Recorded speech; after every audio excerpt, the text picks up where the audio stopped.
Most companies treat branding as a visual exercise, logos, colors, and fonts. But the brands that truly connect with people understand it's about creating an entire ecosystem. It's studying how real customers interact with your product in the wild. It's bringing together departments that rarely talk to each other. Dave learned this lesson the hard way when his own agency made Inc.'s list of fastest growing companies only to nearly lose everything the following year. That crisis forced him to return to his core values and rebuild. The painful truth is that many companies chase growth until they lose their soul.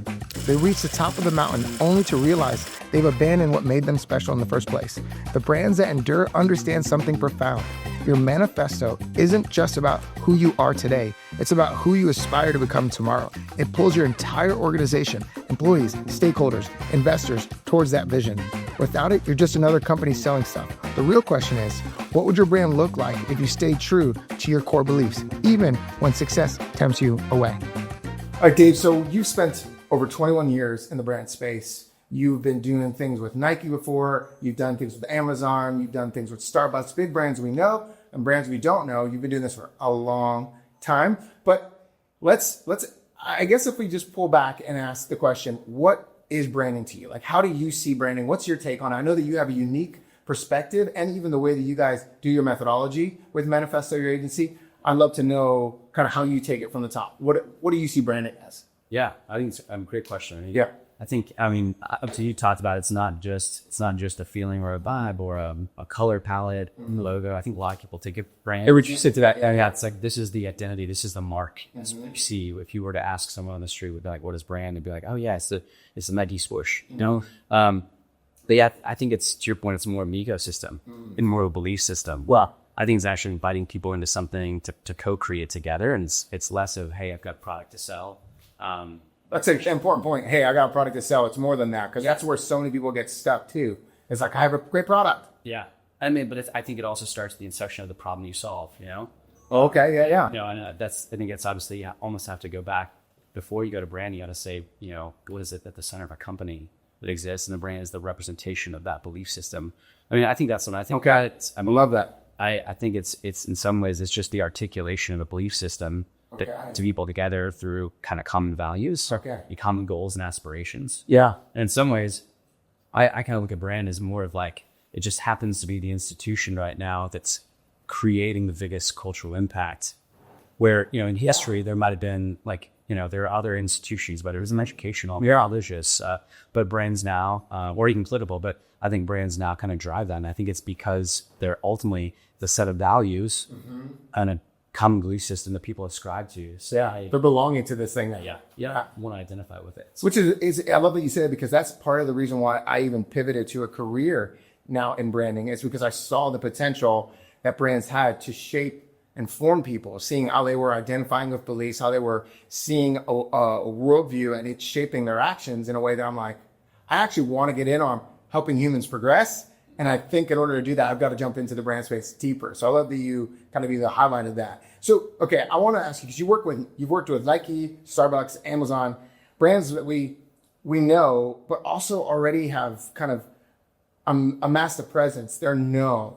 Where do you even start with a brand like that? Like, what usually is the process you're going through when you're working with a Nike and Amazon or a Starbucks? Like, what are you guys doing there if they've already got such an established brand? Yeah. Well, it's funny. I'll share a good example of like, and I'll give a little bit of backstory. So Starbucks is a great example of a client that we worked with that was like literally driven by I think it was a 7-second elevator ride. We were in an elevator with group that was basically running social impact and sustainability. And this is a credit to my brother my identical twin brother, who just loves to put me in uncomfortable situations. And he loves when we travel together, you know, we'd be riding in the elevator oftentimes, and we'll be, you know, getting ready to go to our rooms, and he'll, in the three floors between the lobby and where we're going, it's like, hey, he's my roommate. And they think he has maybe like a speech impediment, but instead he's like, no, he's my roommate. In this case, it was like, it took like, I don't know, 5 seconds in an elevator.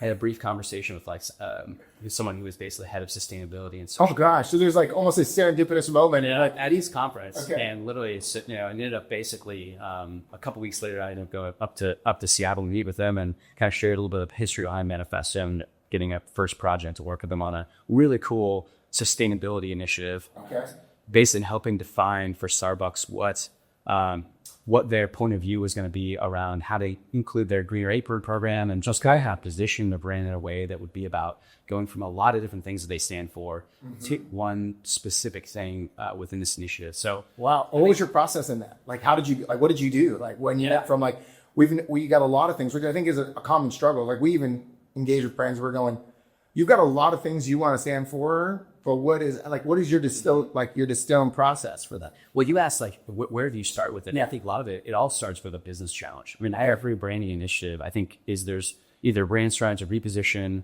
redefine themselves in the marketplace. They're trying to launch something new or reach a new demographic, or it's a perception issue where they realize, okay, like we are one thing and we've lost the core identity of who we are. Like the thing that we were founded on is no longer true, and therefore we need to reestablish our odds. In this situation, Starbucks was working on a sort of sustainability around their straws. You guys remember that time? You've got sippy cup tops, and that's very controversial. During that time as well, if you were to ask someone on the street, like, what does Starbucks stand for? They'd say, oh, they're all of these different social initiatives. And it's hard to understand, is there one specific thing? Like if you think about Starbucks, you'd be arguing today. Yeah. You might say like, what is the one thing that Starbucks is really about? Right. Well, for me, it's if I ask myself, what is Starbucks really about? It's convenient coffee.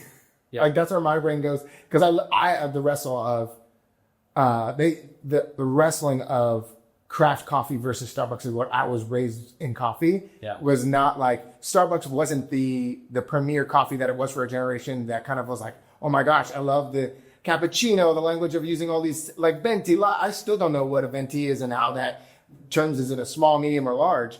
But for me, I've always looked at it as product marketing, just to keep you guessing. Just to keep me going. Yeah.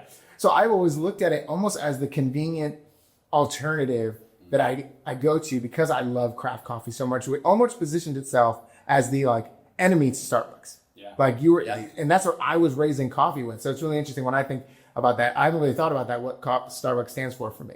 And that's usually what it stands for, is like that convenient alternative when I have no other option. Yeah. I go to a Starbucks because I know they can deliver a good enough coffee. Good enough, yeah. What that sense of, I think there's a sense of scale, but there's also a sense of consistency. Yes. But I'll say in that, I like how you took my. I try. You did such a good job. Not just good. Yeah, you did such a good job right there, just taking my words and going, how would I brand this to go? That's a good thing for Starbucks. Right. It seems just okay for you coming from coffee culture. Yes, exactly. Yeah, it's great. Yeah, it's good. I don't know. But I'll say this: that like in that moment, I think there was this recognition.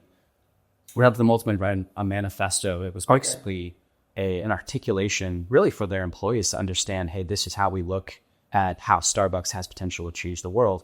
And the log line, or sorry, the center of the idea was this idea of called one cup at a time.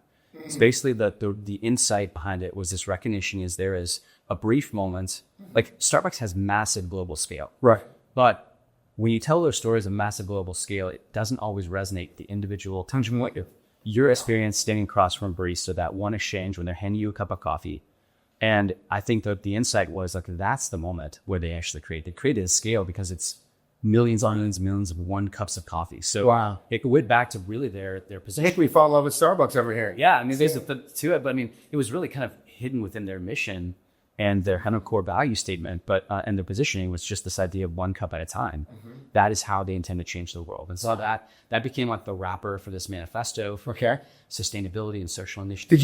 To get to that spot, where did you guys started with that like distilling down, getting into that spot? But when you started interacting with Starbucks, was it initially like we've got the language, or was it like a wrestling match to get to that spot with Starbucks to the language of one cup at a time, or was that something they already had? How did you guys actually work through that with them a little bit? If you could pull the curtain just a little bit more back there. Yeah, it is part of our mission statement, which is interesting. Okay, so it was existing in there that we almost forgot. Online, that we ended up extracting, but it was based on the insights. So we kind of started with, first, started with conversation with all the key stakeholders inside our brand, all the different points represented from, they had a program called Greener Aprons, which at the time was really focused on how do you actually engage employees around sustainability inside the brand. That's an internal brand campaign of mine. Yeah, that's correct. Like we actually need to talk about that at some point. And so I'm going to pin that because I want to talk about internal brand campaigns. Yeah, and so at that level, it's how you have someone at retail, at that point of sale, who's actually driving that initiative there. He's kind of being a champion in the local market. Yeah. And, a lot of it, so starting a conversation with those key stakeholders, it was more like a focus group or an immersion sessions, we would call it, or those key stakeholders. And then we also did have a lot of kind of man on the street. We love doing secret shopper interviews. Things don't show up. You basically just ask you questions as a consumer. Did that in a lot of different geos around the country to kind of understand, hey, what are people saying?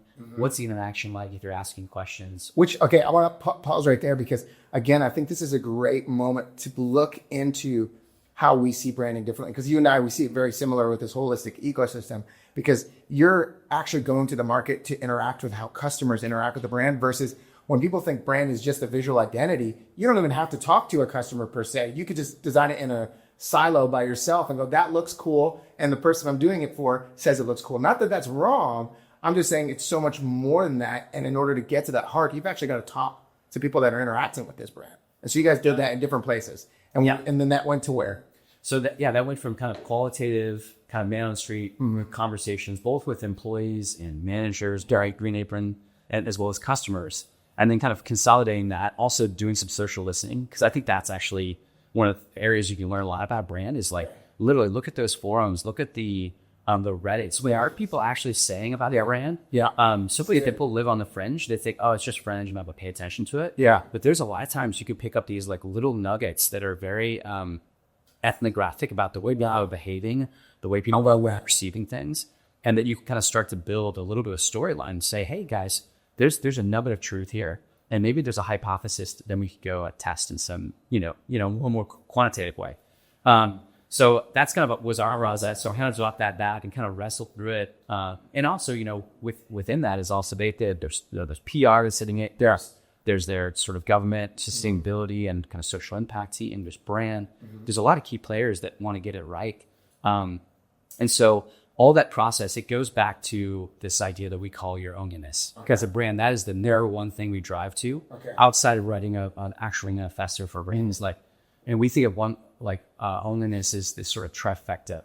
And if you can get to the center of that trifecta, you can really unlove that, basically what a brand stands for, where its positioning is. And there's three kind of quadrants that are part of that. So one of it is origin story, what's the why behind the origin story? Why do you exist? Going back to even Strauss' origin story in Seattle, and obviously there was an inspiration creating above that kind of a Italian coffee experience that didn't exist in America. But the heart behind it, doing something that could be consistent in scale, although I don't know if that was ever the intention initially. Maybe it's been it adapted and evolved over time. But again, I think I like to keep pulling back to this holistic perspective, because even you said everybody at the table, in order to brand something successfully, you have to get multiple people who normally may not be talking to each other in a company talking to each other. Because you're realizing it's not just me over here, what I say. There's a combination, and when they're siloed out, it's so ineffective. But when you bring them together and start talking about it, you start getting some magic. So I love that you already because some people do focus groups and they do it with the one person who's the only stakeholder. And they go, you're the only one that matters, so everybody else is out. Versus going, there's some element, and that might be the case sometimes. You might need to have that stakeholder in the room and only them. But what you're doing, again, is highlighting the point that in order for this to work, we've got to have how does our internal culture work? How do we look at marketing? How do we look at PR and have this all dance together in harmony versus going, now you guys just get what we tell you and go do that. And they weren't involved. It doesn't feel like it's something they're a part of. So I love that you did that over and over again with them. When you guys do that point of the manifesto, they end up taking this document and what do they do with it? What's the end goal that you have with that manifesto for brands like Starbucks or smaller brands? No, that's a great question. I think there's two sides of it. Some brands really use it internally, put it on wall, put it in their brand book, create it as their sort of mantra internally that becomes their narrative for why they exist and how to look at the brand. Obviously, we always encourage people to sort of externalize aspects of their manifesto as well, because it really plays well into creating anthemic content. If you're going to relaunch your brand, create something powerful that's personal, that has back the core of who you are. And so oftentimes those get turned into a 60 or 90 second kind of anthem piece that lives on the website. And then is part of we think, again, if you can take that manifesto and make that your narrative as a brand, all of a sudden you start creating this living, breathing thing that now guides. It's more powerful than just some, here's our values. Right. Like, because it reads more like a narrative. It Yeah. reads like a story. Yeah. And I've seen a couple of your manifestos, like especially with Franklin Social, which we'll get into a little bit later. I realized that I didn't get to let you wrap up that onlyness thing. So you had the quadrants. Let's just tie up the bow on the onlyness thing. What do you do there? Yeah. So onlyness. So three things. It's origin story. It's basically where's their, blue ocean, where there's category white space. Like, what can you like claim to that no the brand can when you're like positioning yourselves? Yeah. And the other piece of it is customer insight, the sense of like, what is the common thread? What is this unique insight that runs across all the different demographics of your customer set? Because if you can kind of unlock that and recognize, okay, for Starbucks, it might be just this variety of different, I mean, it's from grandmas that are 92 to 16-year-olds hanging out there, buddies. It's like, what is the common thread? They had that third space community kind of. That's where I ended up when I started diving in. Eventually, and Starbucks was recognizing, oh, you guys actually want that third space energy. You want that where you guys can have a community that comes to a Starbucks or something like that. So yeah, that makes sense. Yeah, and I'll give an example of like the way that was used at one point. We worked in this global campaign to actually reposition Intel from their, and especially from employee standpoint. Time, I think around 110,000 employees are my goals. And their goal is like, hey, how do we rally our 110,000 employees around our new positioning as a brand? And during that time, it was sort of this insight of like, we are the inside that actually creates what you see as Intel on the outside. We're the ones behind these amazing experiences. But as a people, it's not just the technology. It's actually the guy who's making this technology for this group that then translates to the customer experience. So the drones that fly. Or the Because I think internal culture delivers on the promise. Yeah. Versus like the visual identity almost kind of makes the promise known, or language makes promise known. But that culture, you're saying that internal engine, it actually is the thing. Yeah. It's making up. So what'd you do? Continue with Intel there? Well, so that was again. It was. I think that I just think about these is like there's oftentimes there's a life cycle within a brand. Like there's a time at which a brand has this. Especially when you talk about global brands, they are growing and they hit this sort of cultural zeitgeist moment. And then there's also a time when they start to recognize, man, our culture has changed so much. The identity, the things that we said we were supposed to do, like the risk taking that we set off with, all of a sudden as they grow, they start to mitigate risk. And so what starts happening is all the things that made them absolutely innovative and different and divergent have now become this thing that's actually holding back because now they're so... success is starting to actually limit them. Yeah. And so part is unleashing and saying, hey, well, how can we go back to the core of who we are? I mean, what is so unique to our DNA that we have to extract to bring that back into the culture of the brand? Yeah. And actually, it's also about like, how do you recruit the right talent that actually will use that as well? Yeah, that's connected. It's really interesting because I was part of a large organization before, and that had started to get like widespread knowledge, and you realize you have a lot more at stake to take risks. Now that you become known and you start to work and you're like, oh, there's more that it costs us every time we take a risk. And is that risk for the sake of risk, or is it actually tied to the core identity? And I remember thinking about, there's the Dark Knight Rises. So Christopher Nolan is my favorite director. And so and I love tying things into movies. In the Dark Knight Rises, there's a moment where Batman's first confronting Bane. And it's in the dark, and there's always those memes about you think darkness is your ally. But anyway, there's this moment where Bane says to Batman, you fight like a younger man. And then he tells him, victory has defeated you. And he's telling, because what had happened was Batman had, quote unquote, done what he needed to do in Gotham and kind of went into hiding, a recluse at that point, because he had success. And he stopped his edge. So when the conflict arose, his edge was gone.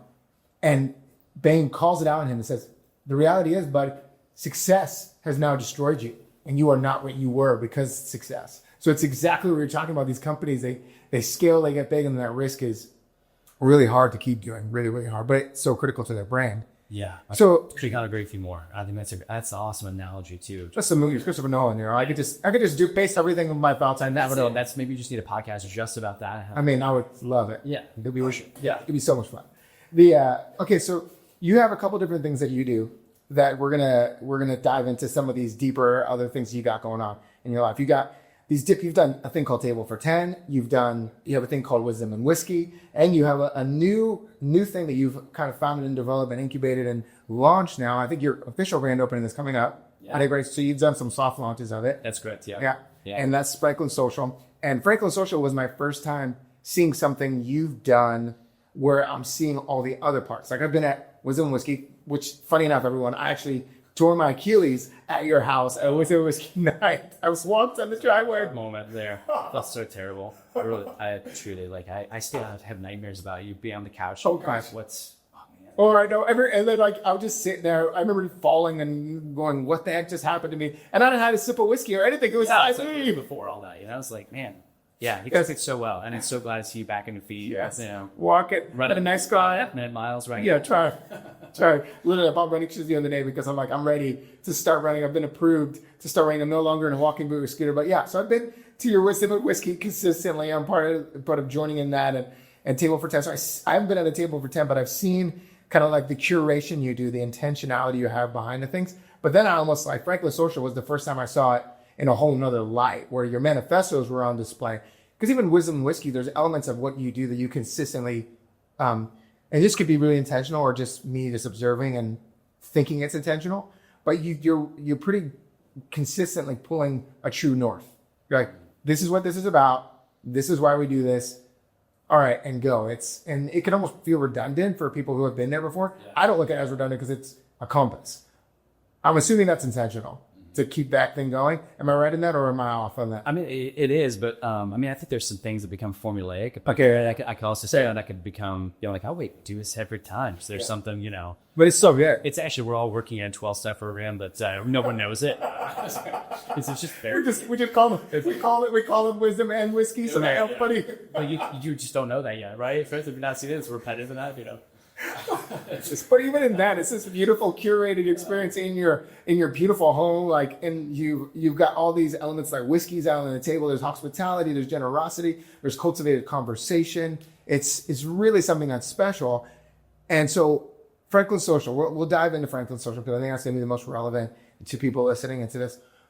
When you have worked with brands for so long, and now you're actually launching something consumer facing, not like the other things you have are consumer facing, but they're not the same. They're not full businesses the way that Franklin Social is. Yeah. So first off, tell me, what is Franklin Social? How do you define it? And what do you say it is? And then where did you begin with it? Like, knowing it's like the plumber who doesn't work on his own plumbing, or the interior designer whose house is a wreck, or was that the case for you? Or did you recognize that could be a trap and you had to think differently about it? That's good, because we always say cobbler's son has no shoes. That's sort of our lie or our similarity. So it's true. What is Franklin Social? I would say Franklin Social is a curated community of artists, entrepreneurs, innovators, philanthropists that are all committed to impacting culture. Okay. And I think the lens is through the lens of heightened hospitality and generosity. Those are like the two things I think that the visual. Why did you pick out those two things, heightened hospitality and generosity? What were the key elements of that? I mean, I think on one side it's like heightened hospitality, an environment where you feel like you're cared for in a way that, and I think that is the thread of like whether it's Wisdom Whiskey or Table for 10, this sort of like dinner party 4-course experience that's focused on storytelling. Yeah. I think there's just something around the idea of table and sharing being layered upon, and I think that comes from my faith as well. Yes, the sense of like showing up at the table and having a table prepared for you that you're like getting invited into. Yeah. And that being invited into something that feels like you're actually being able to experience hospitality. Mm-hmm. I think there's something that's really just, you can just get people to very quickly move to a place of vulnerability where they go like, whoa, I feel cared for. This is amazing. And this is where your brand is standing for more than just what the product actually is in the space. Yeah. And I think people overlook that because they think it's fuzzy. Yeah. And they think it's the thing that they're just like, okay, we can think about that later. Like, what we really need to do is make sure our product is the best it could possibly be. And we need that, but you're also continuing to push on, there's got to be some depth here. There's got to be something more. Well, I'll say that. I mean, I think back to about the times I remember at a previous agency before I started Manifesto, my boss, the previous agency, he would always talk about even when he was working on Nike work, he would say, how do you translate the New York experience at the flagship retail location to the kid who's in Akron, Ohio, who's where buys his first pair of Air Max, and so I always think there's a sense of that those are the tactile moments, the experiences that people, they can touch and feel and engage with.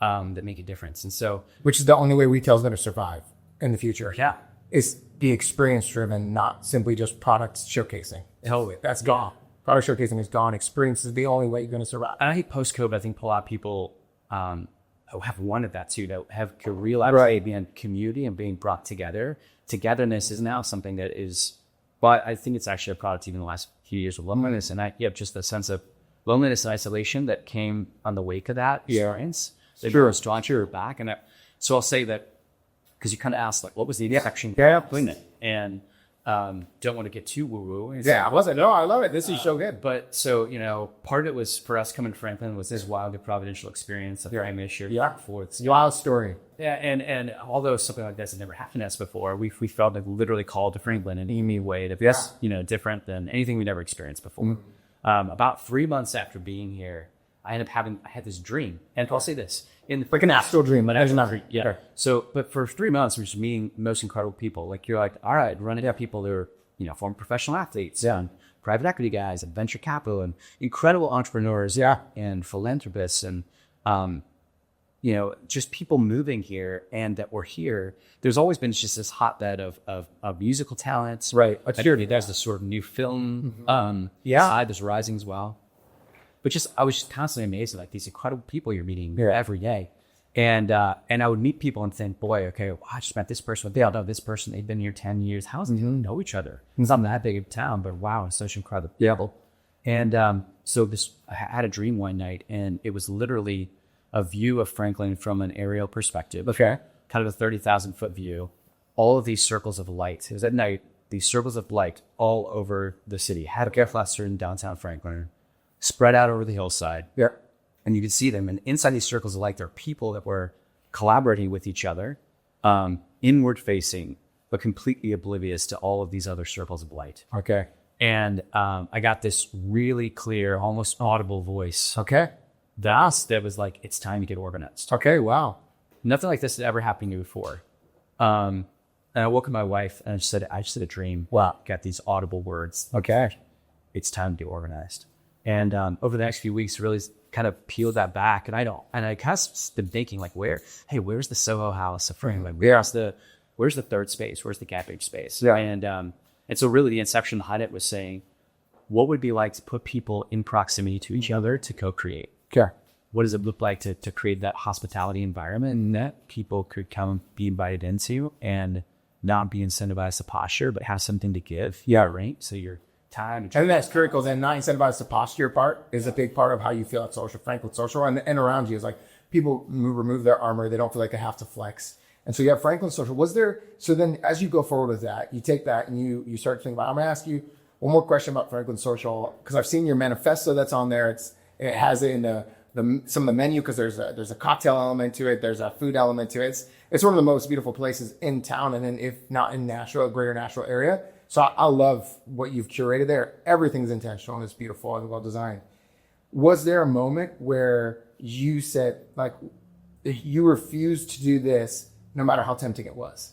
Where you're like, we could do this and it's really tempting, but we refuse to do it because of X, Y, and Z. Was there anything in the building of that brand that you're like, yeah, we're not going to do that, even though we could do it? It might even lead to being more lucrative. Yeah. But we're making a choice to say we won't go after revenue per se right here because we need this to be a part of it. Was there anything like that for you guys? Yeah. I mean, I'd say there's two things. Like, on one side, I think when you're launching something that's sort of a curated community or a social club experience that's truly going to be curated, like you're breaking all the laws of how you typically go market something. Okay. Yeah. So they'd be like, all right, the first thing we're going to do is PR blitz, have those social influencers. Yeah. Try to create as much of a groundswell, this segment around this thing. And let's keep this for as long as possible under the radar. Let's keep this as intentional so we can actually build our first 150 core members who are really the cultural gatekeepers. Yeah. That will actually like be people who truly are not incentivized to posture. Yeah. And so I think that was part of it, saying, hey, when you've got an environment where, like, I think at the center of most like typical private social club, on a lot of get in there and power. Yeah, status, wealth, and power are usually the drivers. And when you tell people that it's like, all right, those things are not what this is built off of, it's actually built upon you actually get rewarded for vulnerability, for actually for needing to and forget. It's way more human. And not posturing. And so I think that was the thing that's saying, I do think it is about influence though. Okay. Yeah. Influence is something that is hard to define from a standpoint. And it's not just based on wealth of stats. Right. Exactly. But I think that if the goal is how do you get people together who are incredible creators, whether they're business guys or finance. Yeah, there's this diversity of like outputs, like what they actually do is very diverse and different in the space. Yeah. And so I think, so that to me was the centerpiece. I think the other side of this is just that recognition of like, if you don't want something that's based on that you can't just buy your way into something. The recognition of being invited into something, or it's curated in a thoughtful way to kind of keep the representation around the environment or trajectory. And your manifesto kind of shows that. Like when you read the manifesto, when you see, even when you get kind of like, I don't know if you guys use this term, when you get accepted into the franchise. So when you get that letter with the whole process, you're immediately being, the right word is kind of like refined as far as how the culture wants you to show up. Because you're reading the manifesto, you're seeing how it says, this is who we are, and you've now been invited into this community. And people, like Seth Godin's phrase, people like us do things like this. And you immediately are like, oh, I know how I'm supposed to show up here. I love that. At least being able to articulate that back, because I think that's helpful to kind of hear. Because I think there was a lot of intentionality around like you're getting brought into like a story that's being created. Yeah. This is actually that experience was meant to feel tactile. So where you get your member pen, you read this thing, you feel like you're now part of a saga that's being written. Yeah. And you're part of the fabric of this thing. I'm being invited into it. And I'll say this: there's every good brand guy as well, you're drafting off of other brands. Of course, yeah. Like everything's a remix. The Ramble Hotel in Denver, incredible inspiration design-wise. Yeah. There's just so good and honest to say, because I think sometimes people like to sit behind like the Oz behind the curtain, like I'm a genius on every level, when we're all remixing. Totally, yeah. You're seeing your ranks, you're like, that's incredible. How can I take a look at that? Or there's this incredible hotel that's in Carmel that was, I remember walking into the Sense, and I remember reading the letter when you first come in, and there was a little bit of drafting off of that sense of like, I was a hotel guest. I felt like, oh wow, like I'm now part of something. Like I just stayed there one night, but yet I'm being invited into something. So, I'm telling you, this episode alone, if you're entering into the hospitality space or looking at something that is trying to tie people to that emotional resonance for their brand, like this is a game-changing conversation for them to start having internally. So, everything you're saying is spot on for the type of work we want to do and the work we're doing in the brand space. And I love the work you're doing, and it just kind of fuels this holistic conversation more and more. I'm going to pivot us to the idea here that I want to do is, so I have a hat, and in this hat is this custom hat? No, it's not a custom hat. It should have been a custom hat. So you're talking about hats. It's not one of the custom hats I've made, but it is a hat. And in that hat, it has, I buy iconic hats most of the time. I buy hats that I would expect. Yeah. So it's like, people always ask me, are you a Mets fan? Are you a Philly fan? I'm like, no, it's just an iconic hat. So here's the deal. In there are industries with some questions or prompts, and we're going to real-time riff with each other on how we would approach this industry in this space if we were tasked with working on it. So we're going to build a brand from scratch live, prompts only, and we are going to think through what would we do if we had to build this. I love that. All right. So here's the hat. Okay. All right. So I'll let you do the honors with the first one. We'll do two. We'll see how much time goes. All right. All right. What do we have? Fast food burger joint. All right. Let me see. You read that? Yeah, I'll read the rest of it. Fast food burger joint. All right. And that's what we got. If we were tasked with working on a bland fast food burger joint that needed to figure itself out. What's the angle? Health, humor, chaos, regional pride.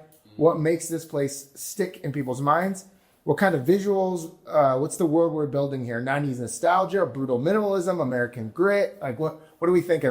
If we had to go burger joint, what are we doing? All right. So again, like the high points you're saying. So burger joint, mediocre in terms of like not flavorful. Yeah. Or it could be. I mean, I'm wondering if these guys have a great. Let's tie it to the idea that they have a unique enough product where it's like, but they added something different to their burger, even though it's really hard to compete in the burger space because they're generally all the same unless you're in and out with your like spread or your style double, your menu's super minimalist, which is where I would lean if we were taking this project on together and you and I were like, hey, how do we consult them and think differently? I go, can we minimize this menu Can we actually reduce this down to some core staples that become kind of these cult followings? Yep. Like everybody knows the double. Yeah. Everybody knows that. What's a double? Stop it. Oh my gosh. I thought I was on the spot with you. I was like, no way. You're killing me.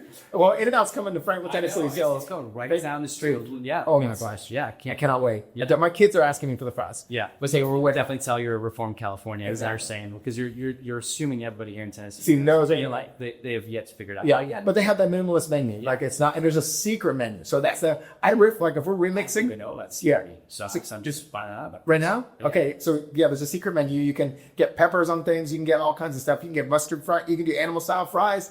All kinds of stuff. So the California, It's not secret anything. Yeah, animal. Just share it. Well, it's not. It's just that insider thing. Like animal style. You can do all these things. Okay. So if I was to, first thing I would do, I would remix some of In-N-Out's ethos around kind of these, like, can we position your product a little bit differently? Which is, can we reduce the fluff and get rid of the Cheesecake Factory menu of there's everything for everybody, and start becoming the burger enthusiast joint that reduces the menu down to what you guys have believed are the only ingredients necessary to make a burger great. Everything else is crap. And everybody's, I would even position it as everybody's hiding their mediocrity by all of that. And what we've done is showing you that the only way to make a good burger is this way. And I would position it a little bit like in that kind of, a little bit, that's our personality. Yeah. So where are you going with it? What are you thinking? Well, let me ask this question. This is one of the questions that one mentor of mine once asked me at the very beginning when we were starting Manifesto. And she said, what do you want to be famous for? Ooh, which I think is a killer question for every brand to ask themselves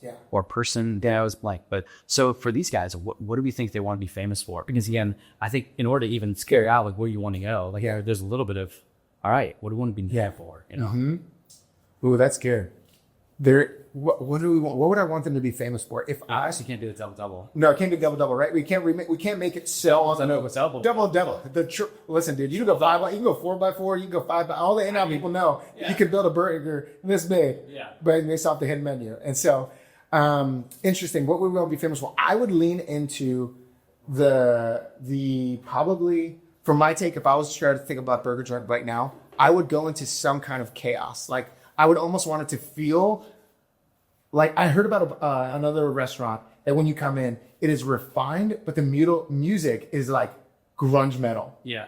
And there's this chaotic like juxtaposition. So there's almost this like the chaos burger. Wow. Is kind of like where I lean it. Yeah. What about you? I have to, well, again, and who knows? I'm just riffing because maybe this organization already exists, but I keep thinking of ground up. Okay. I think of ground up, like, because the one thing that ties together every fast food burger joint isn't the meat is ground up. Yeah. It's like that's your center of a burger. Yeah.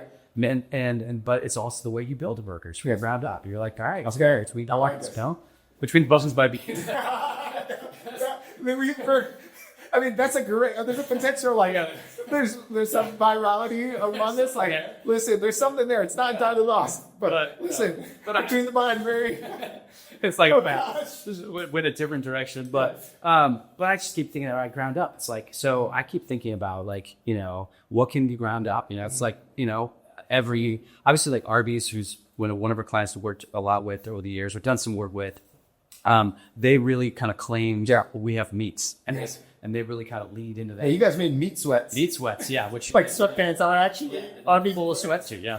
But so I think in terms of like what can you lay claim to, and I think about. I'd be asking myself, what can you round it up, Whether it's like basically, and I love that, bringing people out surrounding like all these things. That's, that's how burgers are made, right? And I could see the virality of content where they see what they could grind up. Which, I mean, maybe no one wants to know. That, but no, not even like real products. I'm even going like, let's make something so wild. And can we make a burger? What happens if what can we grind up and make a burger and that people would never think? Can we get and then I think it's this fun number where they bring in a celebrity chef to go, here's all the ingredients you've got to grind up to make this burger, and then we're gonna put it in front of people who have no idea that you've done this. It's like that Payless ad when they put Payless shoes in a luxury store and everybody thinks they're the most fantastic shoe. Yeah. So it's going, a celebrity chef made this. You have no idea. Tell us, is this actually any good? Yeah. And experiment with social content like that. Yeah, and I would probably, especially in the world of AI, and I remember, years ago we kind of talked about this idea of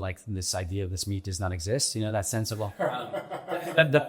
can you imagine all these exotic types of, What if there's like a snake where they figure out a way to include a percentage of snake? Yeah. But you can, again, I mean, those kind of things, like, again, now you're starting to appeal to a certain audience, but also for something that's like, all right, what do they know for? Okay, yeah, they've got the killer rattlesnake burger. Yes, like, yeah. Bro, like that's, maybe just like. I would travel across the state to buy a rattlesnake burger. And imagine like I can see the bun, even getting the brand from the oven to I think rattlesnake patterns on the bun. Yeah. That would be cool. Oh, I think they're great. You know what I mean? I mean, you could even like advertise this has literally been stepped out by a real, like a real Western boot or whatever to cash it.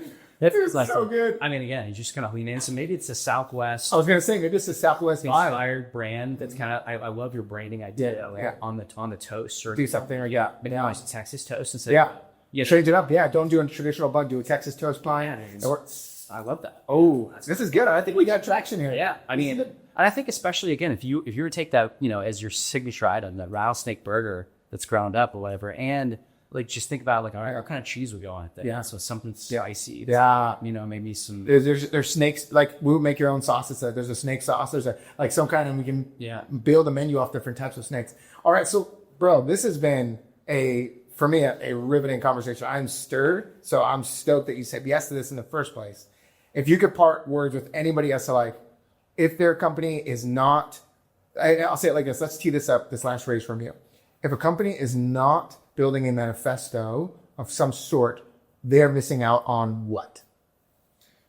Great question. I mean, I think it's that you are missing out on your North Star. You're missing out on your narrative that binds together your entire ecosystem. Love that. And we kind of look and say a manifesto is not even written for here and now. It's actually written for the future. Wow. Because there's a certain sense of if you can articulate who you aspire to become, it's a little bit like you're painting a picture, right? But the sense of like, we are literally creating, we're going to take the hill because we've said this is where we're going. Yeah. And it's pointing your entire organization, its stakeholders and employees and investors against that place. So I think it's like, if you don't have a manifesto, you're really missing not just a belief system, what you exist on today, but also like where you aspire to become known for tomorrow. Yeah.